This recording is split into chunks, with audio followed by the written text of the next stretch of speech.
गहिरवा हेराई गइला हेरा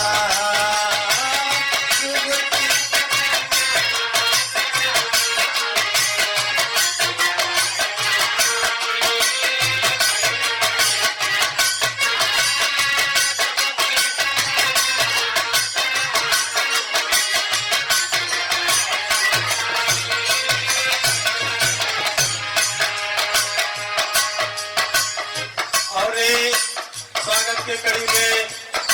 गायक कलाकार एक लाख दिया के बार मन पड़ता बा जितिया पिजड़वा के तजी के सुगना कराई गइला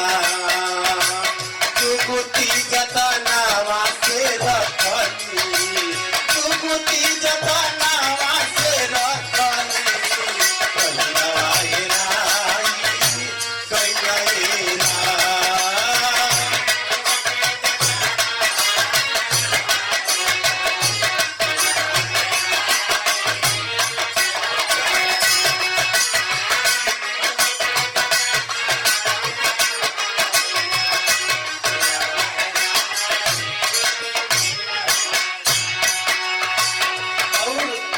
जब तक आदमी जियत बा के शरीर के बहुत मोल बा कैसे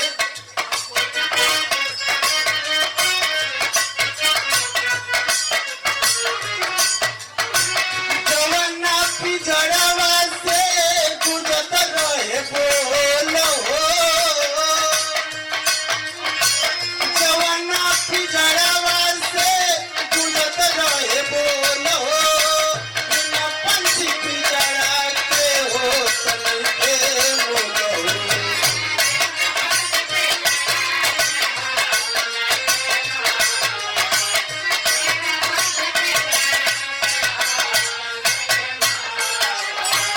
जवना पिजड़वा से गुजरत रहे बोलो बिन पंछी पिजड़ा के हो चल के बोलो फूलया हियरा में कटवा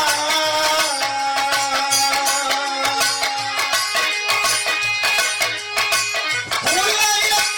हियरा में कटवा चुबाई गइला हेरा जुगुती जतना वासे रखनी जुगुती जतना वासे रखनी हीरावा हेराई गइला हेरा जुगुती जतना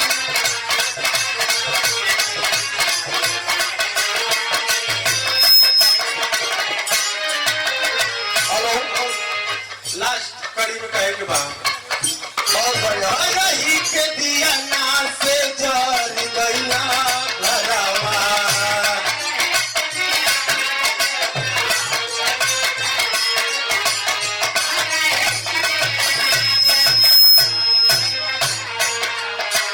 सोचलिया जोर करबा कइला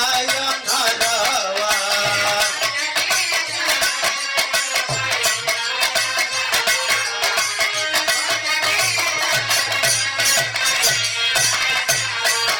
घरही के दिया ना से जल गइला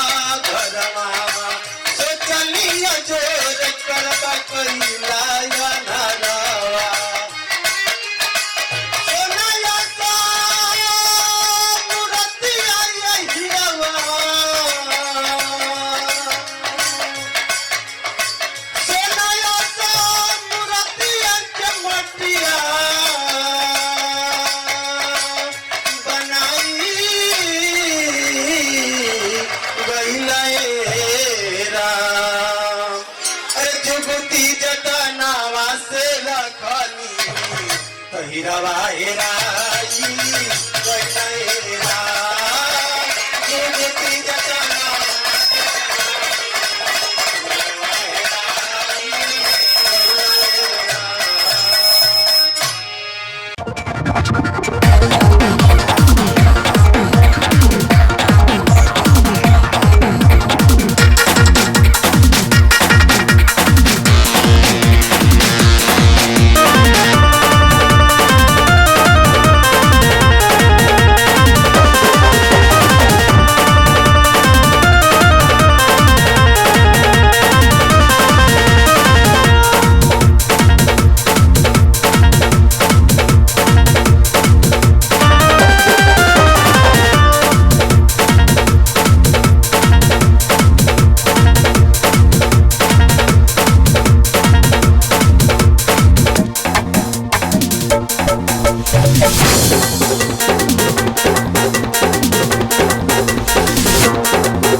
अरे रुआई गईल भैया, अरे रुआई गईल भैया की सबके रुआई गईल भैया, सबके रुआई गईल भैया, आया चके में रुआई गईल, सबके रुआई गईल भैया।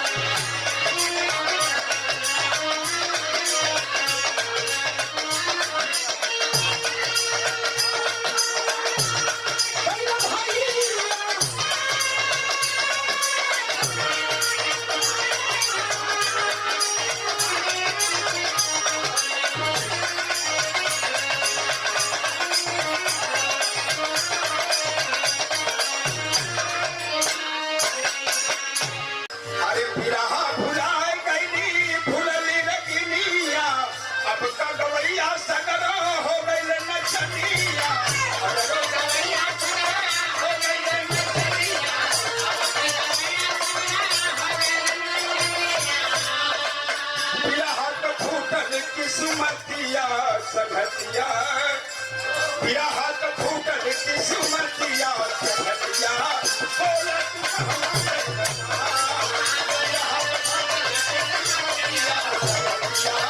बोला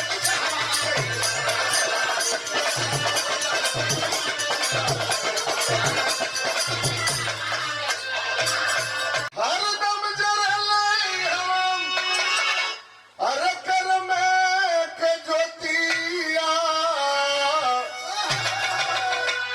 बिसरे न दिल से भैया, अरे बिसरे न दिल से भैया, बेचन के सुरतिया, बिसरे न दिल से भैया।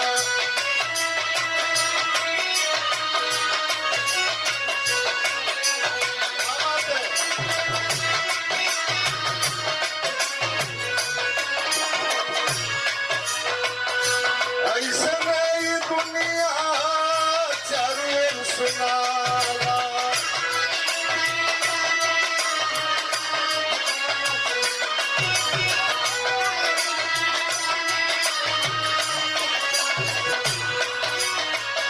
अरे जेकर जैसन करनी माँ वैसे ही गवाला।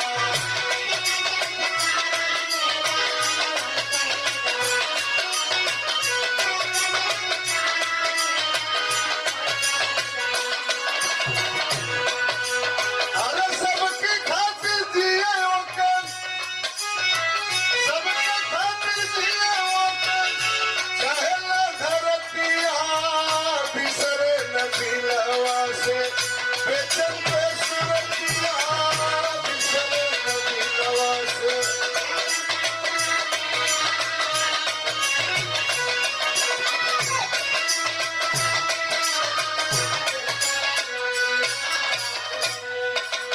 नयनवा तरस पियासल, उड़ी गई बाग का सुगंधवा, उड़ी गई बाग का सुगंधवा, नयनवा तरस पियासल, उड़ी गई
गाँव होती, कैसे काया के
बहन से राखी बनाने से पहले आपने इस कार्यक्रम का ही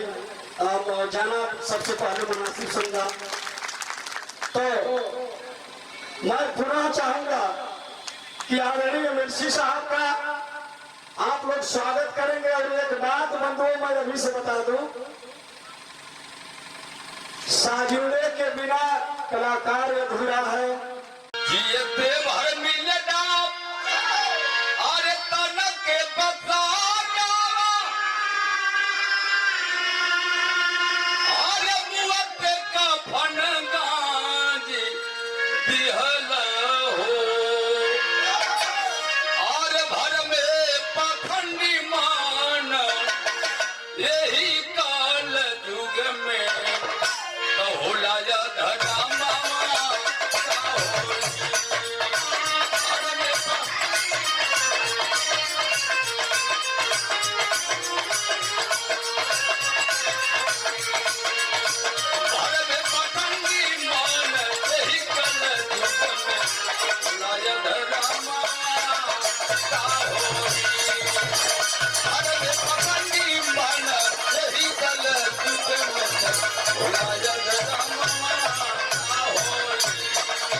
उल्लू का जमाना था, रामदेव का जमाना था, हीरा का जमाना था।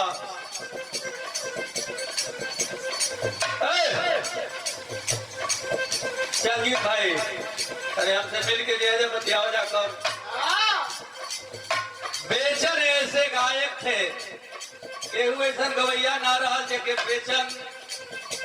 रेल ना दिहल। चाहे दुनिया का कोई गायक हो, लेकिन बेचन के केहू रेल ना पाओ। ज्ञान के बदौलत बंगाल चैंपियन रामो से 3 दिन लोहा लिए परशुराम जो हमारे उस्ताद है। बाकी कला की बदौलत बेचन लिहलन। वरना का नाव धरी के गायक बाजे के रामो कलकत्ता में बेइज्जत देखो कैले। यही 2 गायक बेचन जी अपनी कला के बदौलत और परशुराम जी अपनी विद्वता के बदौलत। तो तनी सा रोक लो मास्टर, अब तनी बढ़ाओ तो ऊपर चला। श्रद्धा सुमन समर्पित चरनावा में,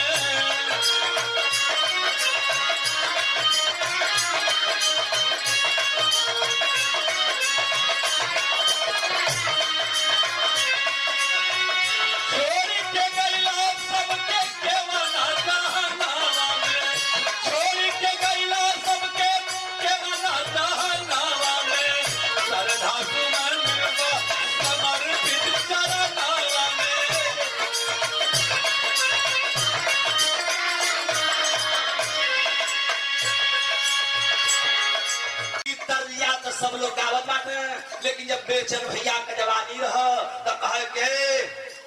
से बिरहा हुए राम कृपाल भैया अकेला जी यही तर इशारा करके कबर बढ़िया ऐसे कह दे सुना हमरे नाव बेचन है हम डुप्लीकेट चटलिकेट पचलिकेट छटलिकेट ले सुनाई ना तेकर डुप्लीकेट है। अरे क्या बात है अभी भी डांस कला देखे हैं हमरे बड़का भैया का ये संजोग से तीसरी चौथी मुलाकात हो गई कई बार विराह में संगत मुलाकात हो गई संगत से भाई से देखली हम कहीं कहां से आगे ना सही आ खाली डांसवे देखल में के मालो पहिया लागे सच्चाई है कि कला देखा बदे हम इहो दिमाग में उतर गई कि मालो दे बच्चे जबकि जब मीनाक्षी के पैसा फेंकला तब हमके दिमाग में डाल दे लेकिन एक डुप्लीकेट गावे मास्टर कि प्यार परमानेंट हो कि प्यार परमानेंट हो अबे या कोई दूसरे के कहब ना लेकिन हमार पड़ोसी है मीनाक्षी राजभर दूसरा के कहब तो लोग नाराज हो गई हैं अंशिका के कहब तो दिक्कत हो जाई इहो नाराज हो गई हैं ये लिए हम मीनाक्षी के करत है प्यार परमानेंट हो कि प्यार परमानेंट हो कि प्यार परमानेंट हो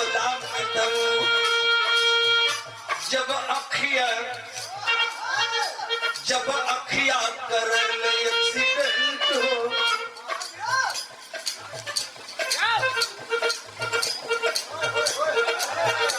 जब अखिया कर ले एक्सीडेंट हो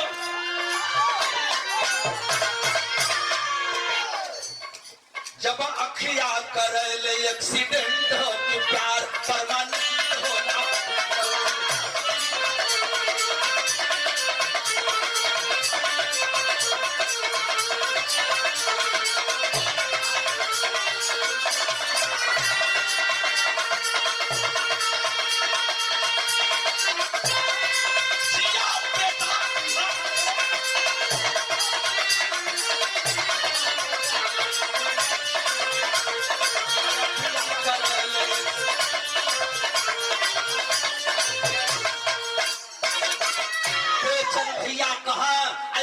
कि खाली बाटे अखिया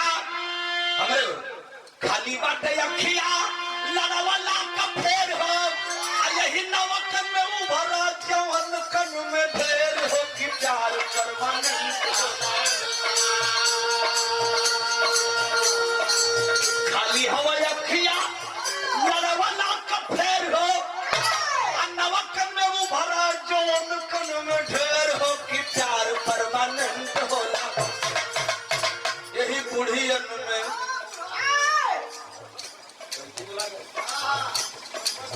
क्षमा मांगती यही बुढ़वन में 5 बरस हम ना करते बेचन भैया का कि हम ना करवाती गावत बाती जरूर लेकिन ये मूर्ति के रूप में ध्यान आपको मूर्ति कर रखे गावत हम है लेकिन आपके दिमाग में बेचन भैया के रहत चाहिए दिमाग में जब सूरत दिमाग में रही तो हमारी गीत अच्छी लगी खाली बाटे अखिया लड़ावाला का फेर हो नवकन में उभर जून कुल में ढेर हो कि प्यार परमानेंट होला यही बुढ़ियन में यही बुढ़वन में 5% हो कि प्यार परमानेंट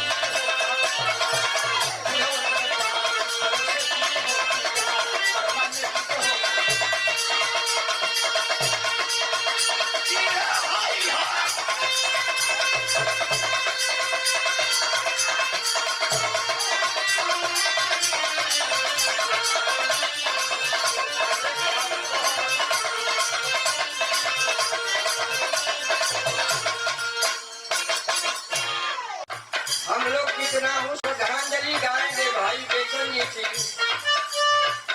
लेकिन बेचन जी को अब वह चीज नहीं मिल पाएगा जो चीज उनके कर्म से मिला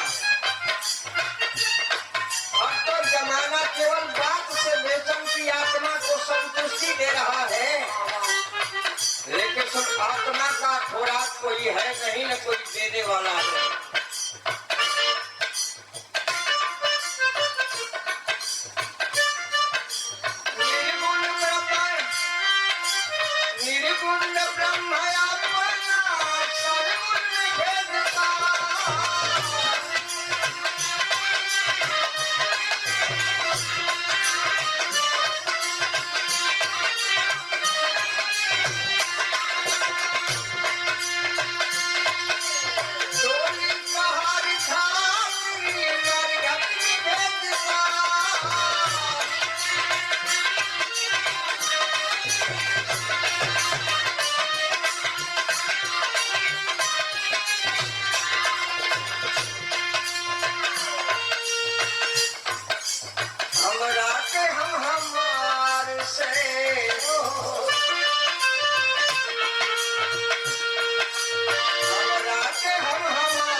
ऐसे शख्स कलाकार थे जिनके विषय में हम कुछ कहेंगे कम होगा। जब भी रहा स्वर्गीय बेचन गुरु जी का चमका, स्वर्गीय रामदेव चचा उस समय जवानी के आलम पर थे। जब मुलाकात भई जैसे चंद्रहास भैया के आशीर्वाद डाला, रामदेव चचा आशीर्वाद दे के पीठ थपथपा के एक बात कहे, क्या कहे, यही कहे, क्या रे बेटा बीरा हमको हार चौकी